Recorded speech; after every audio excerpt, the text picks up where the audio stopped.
everyone! Today, we will talk about Avast Antivirus. Let's start with its origin and history. Avast Antivirus was developed in 1988 in the Czech Republic by Pavel Baudis and Edward Kozera. It was originally created after they discovered a virus called the Vienna virus. The company behind Avast is Avast Software, which started as a small cooperative and later became one of the largest cybersecurity companies in the world. To add more, Avast officially launched its first antivirus program in the early 1990s. It became widely known when it released a free version allowing users to protect their computers without paying.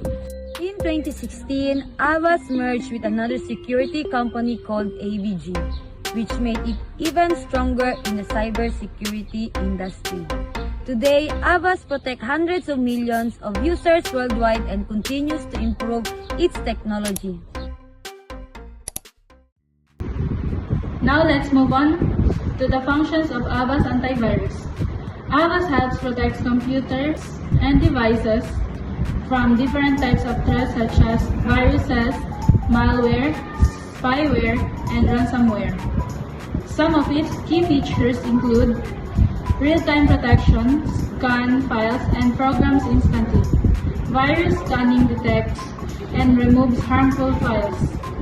Web protection blocks unsafe websites. Email security checks suspicious email attachment. Firewall prevent unauthorized access.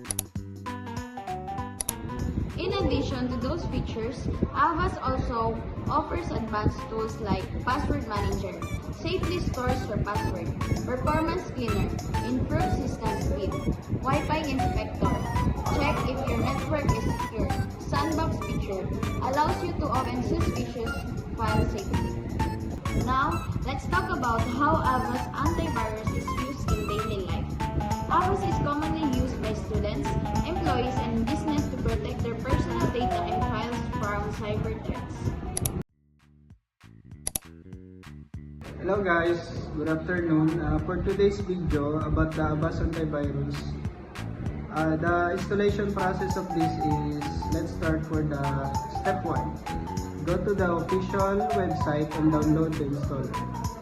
Then step 2, open the download file and click install. Step 3, wait for the installation process to complete. This may take a few minutes. Step 4, once installed, open and run for first virus scan to check your system.